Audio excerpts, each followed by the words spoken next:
আল্লাহর বন্ধু প্যারা নবী, নবী নূরে মুস্তাফা।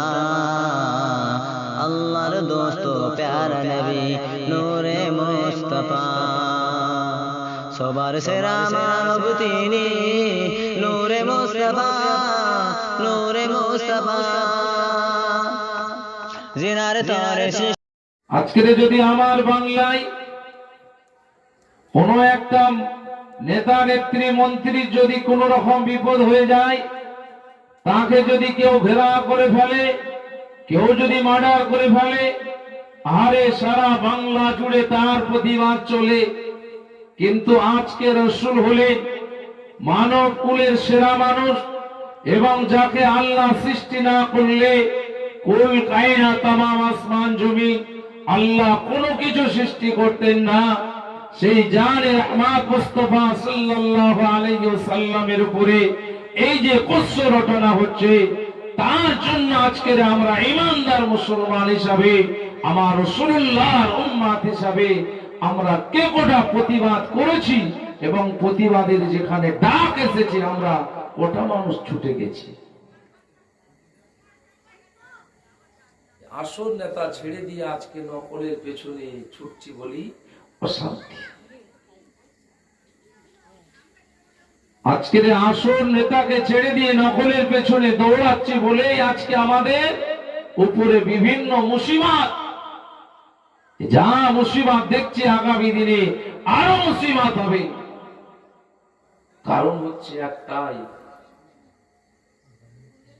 রসুলের সুন্নতটা পালন করতে পারেনি, ঠিকই কথা। আল্লাহর হুকুমটা আদায় করতে পারেনি, ঠিকই কথা। কিন্তু আল্লাহর নাফরমানি করতে তো এক পা পিছু হাঁটেনি।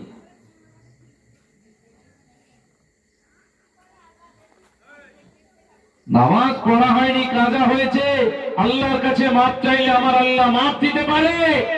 কিন্তু একটা মুসলমানের ছেলে হয়ে দ্বীন বিরোধী কাজ করছে, ইসলাম বিরোধী কাজ করছে, ঈমান বিরোধী কাজ করছে, নবী বিরোধী কাজ করছে, কোরআন বিরোধী কাজ করছে, আল্লাহ তো এগুলোর মাফ করবে না। বান্দা, তোকে আমি ইবাদতের জন্য পাঠিয়েছি, ইবাদত করিস না, ঠিকই কথা, কিন্তু আবার আমার বিরোধিতা করেছিস। আজকেই শুনলে অবাক হয়ে যাবে, কোন একটা গ্রামে খেলায় জিতেছে, ভালো কথা, যেখানের খেলা সেখানেই শেষ, যেখানের কাপ সেখানেই শেষ। কিন্তু মুসলমানের ছেলে হয়ে গান বাজনা বাজিয়ে কোমর দুলিয়ে যদি সেই কাপটাকে নিয়ে বাড়ি যায়, ইসলাম হচ্ছে গান শুনলে গুনাহ হবে, কিন্তু গানের সঙ্গে যদি কেউ তাল দেয় তার ঈমান চলে যাবে।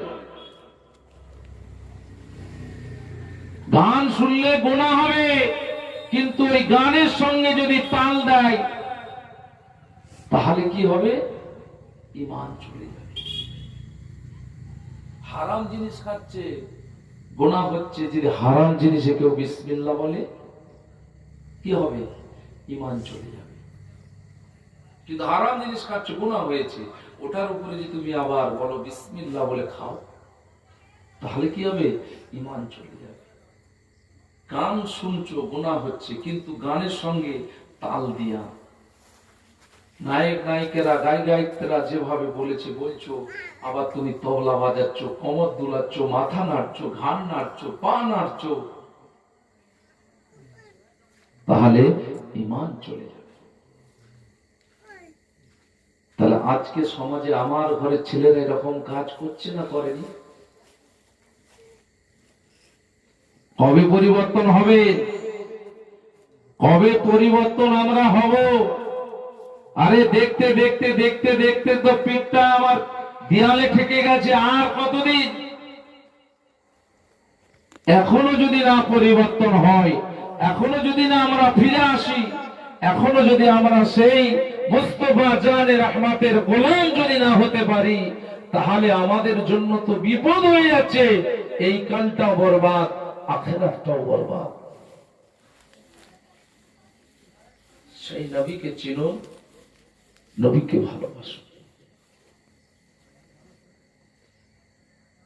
মুসলমানের ঘরে ছেলে মেয়েরা, জোয়ান যুবকেরা, মুরব্বিয়ান গণেরা, আল্লাহ নবীকে কে চিনেছিল বাবা? আল্লাহ নবীকে কে জানলো বাবা? এ মুসলমানের ঘরে ছেলে মেয়েরা, আল্লাহ নবী যখন পৃথিবীর জমিনে এসেছিল, শুধু মানুষ জাতি আল্লাহ নবীকে চিনেন না গো। আল্লাহ নবীকে মক্কা জমিনে ওই পাহাড়গুলো নবীকে চিনেছিল।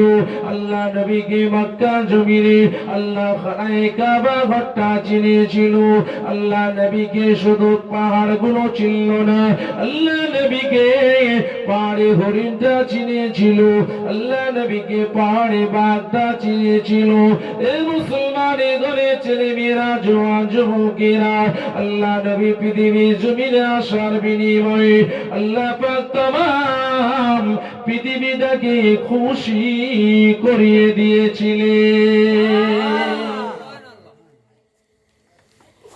নবী আসাতে সবাই খুশি, রাসূল আসাতে সবাই খুশি। কিন্তু আজকে দুঃখের বিষয়, খুশি খালি আমরাই হতে পারি। আমাদের মতন কিছু কপাল ফাটা মুসলমান হতে পারল। চলেন কারা খুশি হয়েছিল একটুখানি খুঁজে দেখতে দেখা নেওয়া যায়। এমন সময় আল্লাহ রসুল আম্মা জান হযরতে মা আমিনা বর্ণনা দেয়, আমি মা আমিনা আমার পেটে মুহাম্মদ জন্ম নিয়েছে। আমি মা আমিনা মক্কা রাস্তা দিকে হেঁটে হেঁটে যাই, আমি আমিনা মরুভূমি রাস্তা দিকে হেঁটে হেঁটে যাই। কে যেন গায়েবী আওয়াজ দিয়ে বলে, এ মা আমিনা, তুমি যে বাচ্চা ধারণ করেছো মা, যে সন্তানটা ধারণ করেছো মা, এই বাচ্চাটা কি বাচ্চা তুমি বলতে পারো মা? যে সন্তান তোমার পেটে আছে মা, এটা কি বাচ্চা তুমি বলতে পারো মা? ওই সময় মা আমিনা বলেছিল, কে বাবা কোথা থেকে আওয়াজ দিয়ে বলিস রে? আমিনা আমিনা করে ডাকি রে, আমি আমিনা কাউকে দেখতে পাই না। ওই সময় গায়েবী আওয়াজ দিয়ে বলেছিল, এ মা আমিনা, আজকে যে বাচ্চাটা ধারণ করেছো মা, এই বাচ্চা না ধারণ করলে মা আল্লাহ তোমার মতো আমিনাকে বানাতো না। যে বাচ্চা ধারণ করেছো মা, এই বাচ্চা না ধারণ করলে মা আল্লাহ আসমান জমিন বানাতো না মা। ও মা আমিনা, শুনে রেখে দাও মা, এই বাচ্চাটা সাধারণ বাচ্চা নয় মা, এই বাচ্চাটার নাম আসমানে লেখা হয়ে গেছে আহমদ সাল্লাল্লাহু আলাইহি ওয়াসাল্লাম। এই বাচ্চাটা পৃথিবীর জমিনে যখন আসবে মা, এই বাচ্চাটার নাম হয়ে যাবে মুহাম্মাদুর রাসূলুল্লাহ। সাধারণ মানুষ নয়, এটা সাধারণ ছেলে নয়, এ বাচ্চাটা হবে একজন নবী, একজন রাসূল এবং আল্লাহ পাকের মানব কুলের সেরা একজন মানুষ। তার জন্য মা আমিনা খোদার দরবারে শুকর গুজারি করতে যাচ্ছে। যেটা আল্লাহ আমাদেরকে বলেছেন, লা ইন সাকারতুম লা আযীদান্নাকুম, যেটা আল্লাহ আমাদেরকেও শিখিয়েছে, বান্দা অসংখ্য নিয়ামত তোদের জন্য আমি রেখেছি, তোরা খা। খাওয়ার পরে কিন্তু শুকর গুজারি করতে হবে। ইমাম গাজ্জালী রাহমাতুল্লাহ আলাইহি তিনার কিতাবের মধ্যে লিখছেন, আমাদের ভিতরে আল্লাহ জ্ঞান দিয়েছে, আল্লাহ আমাদের ভিতরে এমন একটা জ্ঞান দিয়েছে, এবং অবলা জানোয়ার পশু যারা আছে তাদেরকেও আল্লাহ জ্ঞান দিয়েছে। দেখবে একটা রাস্তার উপর একটা কুকুর শুয়ে আছে, মোটর সাইকেল নিয়ে যাচ্ছেন, হরেন মারবেন, দেখবে কুকুরটা ঠিক একদিকে সাইড হয়ে যাচ্ছে। কুকুরটা চলছে, একটা গাড়ি আসছে, দেখছে আমি যদি একটু আগে যাই ও আমাকে মেরে দিবে, একদম পিছু দিকে চলে যাবে। যায় না, যায় না। দেখবেন একটা পশু, আমাদের গৃহপালিত পশু, একটা মুরগি বলেন, হাঁস বলেন, ছাগল বলেন, গরু বলেন, যদি গরুটাকে বলা হয় গরু তুই দাঁড়া, থেমে যাবে। গরুটাকে যেতে বলো, ও যাবে। একটা মুরগি ঘরে ভাত খুঁটে খুঁটে খাচ্ছে, তুমি কাছে গিয়ে ধরতে যাবে, ও কিন্তু সরে পালিয়ে যাবে। কে জ্ঞান দিয়েছে? আল্লাহ। কিন্তু ওদের এই জ্ঞানটা আল্লাহ দিলনি, যে তোরা জীবিত একদিন যখন হয়েছি, একদিন তোরা মরবি। দিয়েছে কি?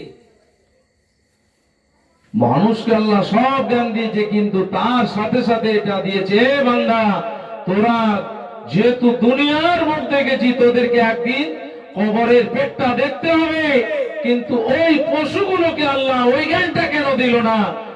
ইমাম গাজ্জালী রাহমাতুল্লাহ আলাইহি বলছে, ওদেরকে যদি ওই জ্ঞানটা দেয়া হতো, আর তাহলে বাজারে গিয়ে তাজা তাজা গরু কিনে এনে জবা করে আর খাওয়া হতো না, ও তো শুকিয়ে বান্ডিল হয়ে যেত। আর ওই পশুকে যদি বেঁধে মোল্লা যদি ছুরি নিয়ে জবাই করতে আসতো, তাহলে দুটো লোকের আর কাজ হতো না। আল্লাহ সব জ্ঞান দিয়েছে, কিন্তু ওই জ্ঞানটা ওদেরকে দিলনি, যে তোরা যখন জীবিত আছে একদিন তোদেরকে মৃত হতে হবে। কারণ এই ইমানদার মুসলমানদের জন্য আল্লাহ সব তাজা তাজা করে পাঠিয়েছে। এরা খাবে, সুখ ভোগ করবে, এরা শান্তি আয়াস আরাম সব করবে, করার পরে আমি আল্লাহ আমার কাছে ওরা শুকরিয়া আদায় করবে, আলহামদুলিল্লাহ। আল্লাহ আমাদেরকে এটাই শিক্ষা দিচ্ছে, এটাই করতে বলছে। আল্লাহ রাসূলের আম্মা জান হযরত আমিনা বর্ণনা দেয়, আমি আমিনা আল্লাহ খানায়ে কাবা ঘরে চলে গেলাম। আমি আল্লাহ খানায়ে কাবা ঘরে গিয়ে আমি আমিনা আল্লাহ খানায়ে কাবা ঘরটা তওয়াফ করতে লাগলাম।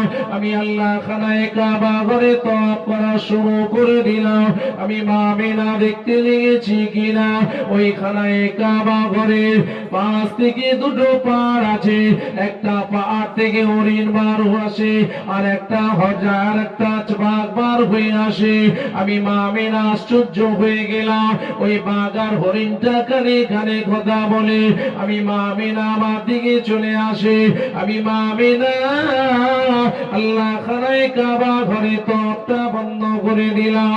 আমি আমিনা ঘরের দিকে ছুটে ছুটে পালাই। আমি আমিনা পেছন দিকে তাকিয়ে দেখি, তখন দেখছি কিনা ওই বাঘা হরিণটা আমার দিকে আসতে লেগেছে। আমি আমিনা ঘরের ভিতরে গিয়ে দরজা খানা দিয়ে দিলাম। ওই বাঘার হরিণটা আমার ঘরের দরজার কাছে গিয়ে আল্লাহ পাক তাদের জবানকে খুলে দেয়। বাঘার হরিণটা ওই সময় বলেছিল, ও আমিনা একবার দরজা খুলে দাও। আমিনা বলে, কে বাবা, কোথা থেকে? আমিনা বলে, ডাকিস রে বাবা, আজকে তোদের ভয়ে আমি আল্লাহ খানায়ে কাবা ঘর থেকে চলে আসলাম। কেন? তোরা হচ্ছে হিংস্র জন্তু, তোরা মানুষের খুন খারাপি করে খেয়ে ফেলি, মানুষকে হত্যা করে রক্তটা খেয়ে নি। আমি আমিনা কখনোই দরজা খুলবো না।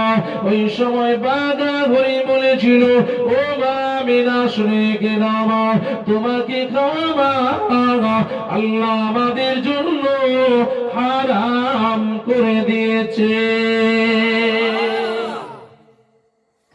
একটু জোরে বলেন সুবহানাল্লাহ। এই সবাই মিলে বলে সুবহানাল্লাহ। মানুষ বললে তো এত জোরে বলতে বলতো না, কিন্তু একটা হিংস্র বাঘ সে বলছে, মা আমিনা তোমাকে খাওয়া আল্লাহ আমাদের হারাম করেছে। যার কোনো নেকিও নাই, সওয়াবও নাই, জান্নাত নাই, জাহান্নাম নাই, হাসর নাই, মিজান নাই, আহারে যার কাঁধে কেরামানো নাই, কাতেবিনও নাই, সেই হিংস্র জন্তু বাঘ আর হরিণের জ্ঞান হয়েছে যে মা আমিনা তোমাকে খাওয়া আল্লাহ আমাদের জন্য হারাম করে দিয়েছে। আল্লাহ যাদেরকে শ্রেষ্ঠ করে পাঠালো, 18,000 মখলুকাতের ভিতরে ইনসানকে শ্রেষ্ঠ করেছে, যাদের হালাল আছে, হারাম আছে, জান্নাত আছে, জাহান্নাম আছে, নেকি আছে, সওয়াব আছে, মিজান আছে, হাসর আছে, এখনো তাদের জ্ঞান হলো না। অথচ একটা তার জ্ঞান হয়ে গেছে। আল্লাহ রাসূলের দরবারে একজন সাহাবী আসছেন। ইয়া রাসূলুল্লাহ, আজকে রাত্রে আমি খব দেখেছি। কি খব? না, রাত্রে আমি স্বপ্ন দেখছি যে আপনার দরবারে আসছি, আস্তে আস্তে দেখছি কিনা একটা গাছে পাখি বসে আল্লাহর নামে জিকির করছে। জিকির মানে স্মরণ। কাকে স্মরণ করছে? আমরা তো জিকির করি, সবাই জিকির করি, কিন্তু জিকির মানে স্মরণ করা। কাকে স্মরণ করছে? পাখিটা বলছে আল্লাহ আল্লাহ আল্লাহ নামে জিকির করছে। এই আল্লাহ নামে জিকির করা দেখে সাহাবী বলছে আমি দাঁড়িয়ে গেলাম, দাঁড়িয়ে গিয়ে দেখছি কিনা পাকটা হঠাৎ করে গাছ থেকে ছো মেরে জমিনের উপরে বসলো। একটা নোংরা পায়খানা খেয়েছে।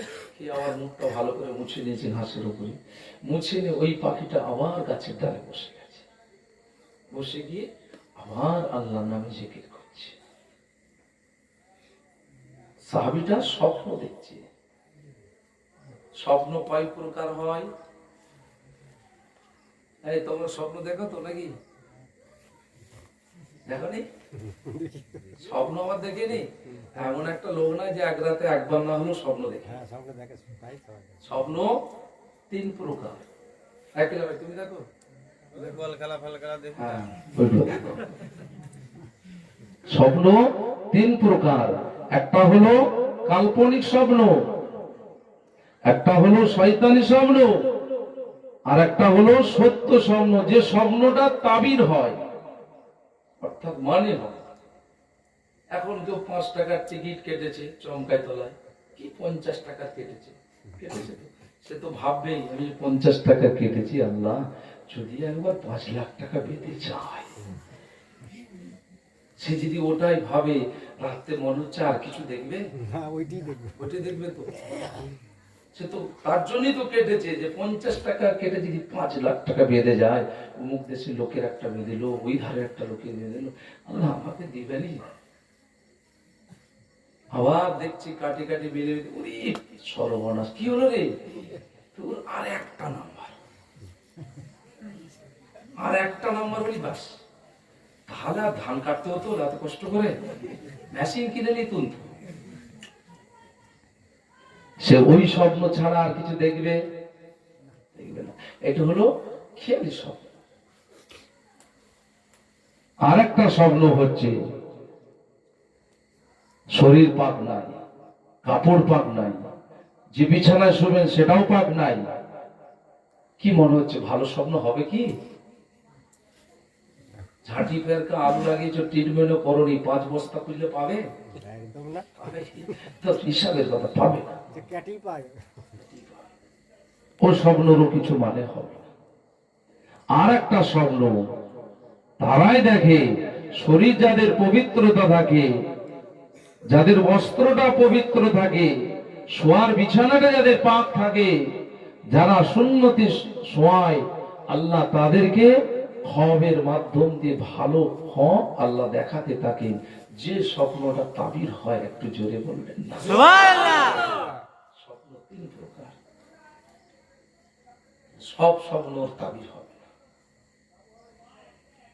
আল্লাহ নবী মদিনার মসজিদে আল্লাহ নবী স্বপ্নে তাবিরটা বললে, এ আমার সাহাবীগণেরা শুনে কি দাও, আমি রাসূলুল্লাহ জানিয়ে দিলাম আমার আখিরি জামানার উম্মতিদের এমন চরিত্র হয়ে যাবে বাবা, যারা মসজিদে গিয়ে আল্লাহ আল্লাহ নামে জিকির করবে, মসজিদে গিয়ে আল্লাহ নামে জিকিরে আওয়াজ তুলে দিবে। ওই আমার উম্মতটা আবার পৃথিবী জমিনে ছুটে বেড়াবে, পৃথিবী জমিনে দাপিয়ে বেড়াবে। ওই বান্দাটা হারাম মাল খাওয়ার জন্য খুঁজে বেড়াবে। ওরা আবার হারাম মাল খেয়ে দিয়ে আবার মসজিদের কাতারে গিয়ে আল্লাহ নামে জিকির করে দিবে। আল্লাহ রাসূল জানিয়ে দেয় যেরকম নাকি পাকটা গাছের ডালে বসে বসে আল্লাহ নামে জিকির করলো, ওই পাকটা বাবার কাছ থেকে ছো মেরে পায়খানার উপরে বসে গিয়ে ওই পায়খানা খেয়ে মুখটা পরিষ্কার করে নিয়ে আবার গাছের ডালে বসে বসে আল্লাহ নামে জিকির করতে শুরু করলো। আল্লাহ নবী জানিয়ে দেয় আমার আখেরি জামানার শেষ জামানার উম্মতের চরিত্রগুলো এরকম হয়ে যাবে। আল্লাহ রাসূলের আদেশটা অনুযায়ী বর্তমান সময়ে মিল আছে না না একটুখানি বলুন।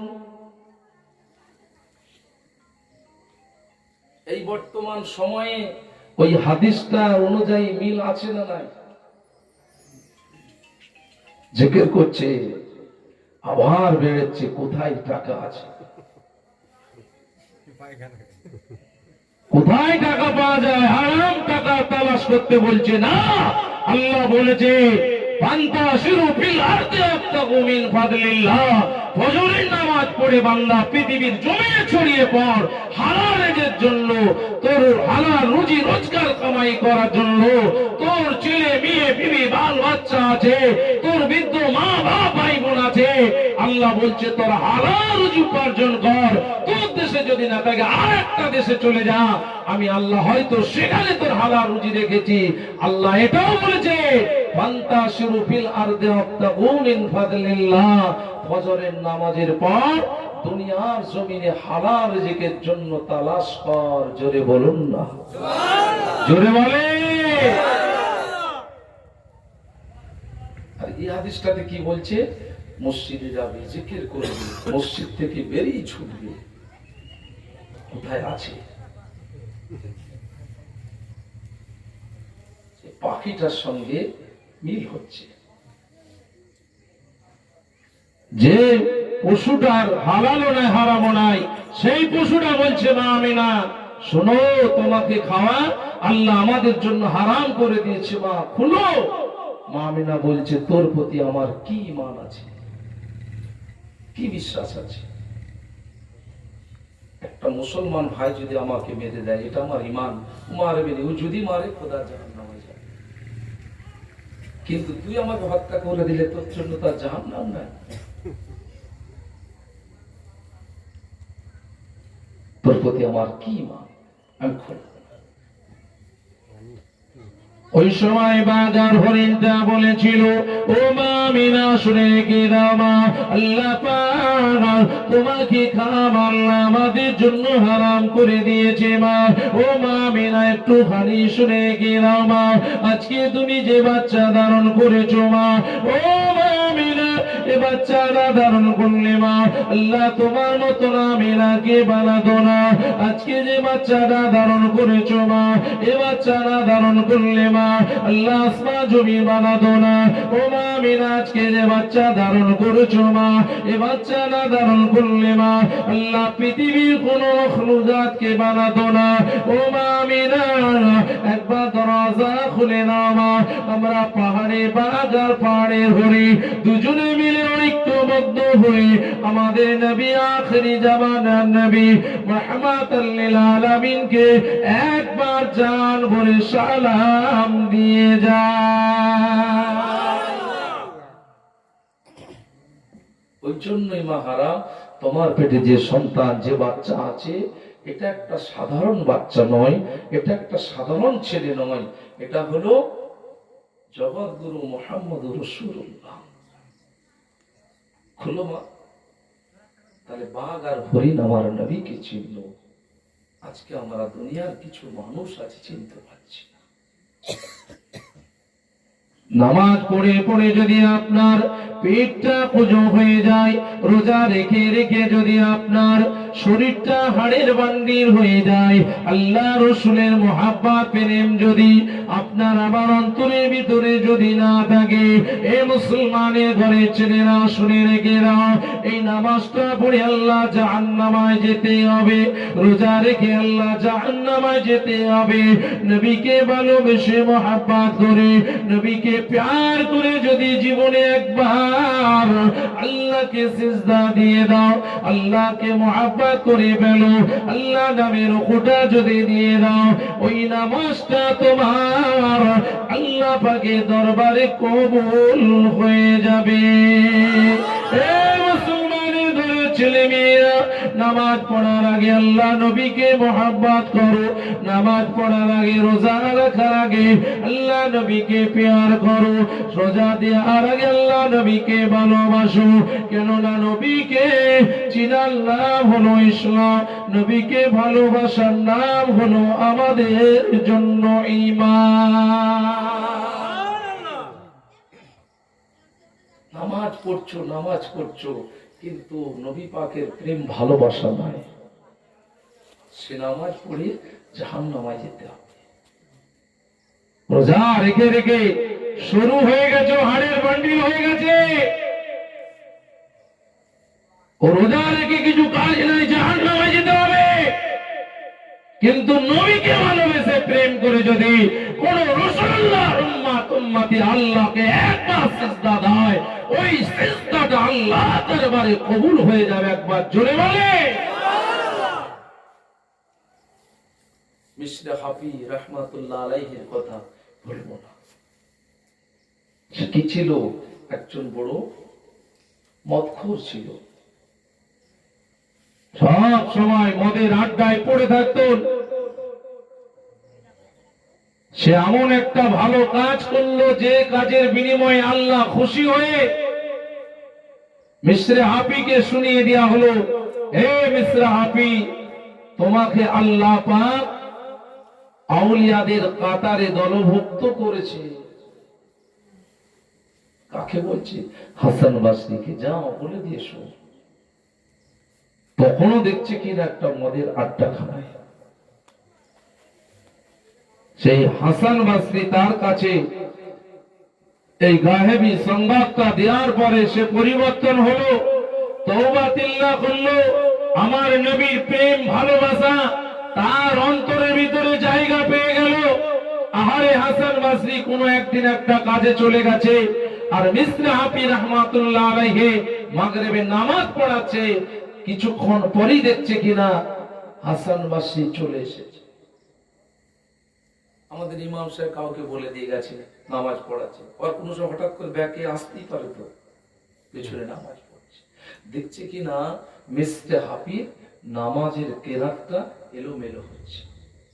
হাসান বাসরী জবরদস্ত আল্লাহ, তিনি নামাজটা না পড়ে ছেড়ে দিলেন, কিন্তু কেরাতটা সহি নয়। ও ভাইরা বাপেরা মা বোনেরা আমার, নবীদের কাছে আসে ওহি, আল্লাহর ওলিদের কাছে আসে ইলহাম। ওই সময় হাসান বাসরীকে জানিয়ে দেয়, এ হাসান বাসরী রে, আজকে মিশরে হাফিবের পিছনে কেন নামাজটা পড়লে না? আজকে তুমি যদি মিশরে হাফিবের পিছনে এই মাগরিবের নামাজটা পড়তে, আজকে তোমার জীবনে সব থেকে উত্তম নামাজ হয়ে যেত। তার ভিতরে ছিল আল্লাহ পাকের ভয়, তার ভিতরে ছিল আমার রাসূলুল্লাহর ভালোবাসা। হযরতে বিলাল যখন মদিনার মসজিদে আযান দিত, বিলালের আযানটা সহি হতো না, বিলালও বলতো না আশহাদু আন্না মুহাম্মাদুর রাসূলুল্লাহ। এই দুনিয়ার মানুষেরা আজকে বিলালে যে আযান দিত, সে আযানটা সহি হয় না, আছে আশহাদু আন্না মুহাম্মাদুর রাসূলুল্লাহ। এই মুসলমানের ঘরে ছেলে মেয়েরা, জওয়ান যুবকেরা, কিন্তু ওই বেলালের আযানটা আমার আল্লাহ পাকের দরবারে কবুল হয়ে গিয়েছিল। কেননা আমার রাসূলকে বড় ভালোবেসেছিল, আমার নবীকে বড় মহব্বত করেছিল, আমার নবীকে বড় প্যার করেছিল। আহারে বেলালকে মারতে মারতে শরীরে রক্ত বেরিয়ে গেছে, বেলালের গা দিকে ঝরঝর করে রক্ত গড়িয়ে যায়। কোন সময় বেলালের গলায় দড়ি লাগিয়ে দিয়ে মক্কার বাচ্চারা টেনে টেনে বেড়ায়। ওই বেলালকে ঘুরিয়ে ঘুরিয়ে যখন উমাইয়ার হাতে তুলে দেওয়া হয়, উমাইয়া বলেছিল, আরে বেলাল, তুই একবার নবী বলা ছেড়ে দে, আল্লাহ বলা ছেড়ে দে, রাসূল বলা ছেড়ে দে। বেলাল তোমার খার পর বলেছিল, আশহাদু আন্না মুহাম্মাদুর রাসূলুল্লাহ, আমি আল্লাহকে আল্লাহ বলে মেনে নিলাম, আমার নবীকে নবী বলে মেনে নিয়ে আমি বেলাল আমার ঈমানকে মজবুত করে নিলাম। সহি হয়নি, কিন্তু আমার রাসূলের প্রেম ভালোবাসা অত্যন্ত ছিল। সেই জন্য ছেলেরা, জওয়ান, যুবকেরা, মুরব্বী, আনগণেরা ভালোবাসতে গেলে বা রাসূলকে ভালোবাসে। দুনিয়া কদিন আছে আর কদিন থাকবে, নিজেদের জীবনটা একটুখানি হিসাব করেন না। ছোট ছিলাম, আস্তে আস্তে বড় হয়ে গেলাম, কুড়ি টুড়ি পার হতে দিলনি, বাম্মা আমাদের সংসার করে দিল, বিয়ে শাদী হয়ে গেল, ছেলেপুলে হয়ে গেল, বড় হয়ে গেলাম, দেখতে দেখতে বার্ধক্য জীবনে চলে আসলাম। 50 বছর পার হতে দিল।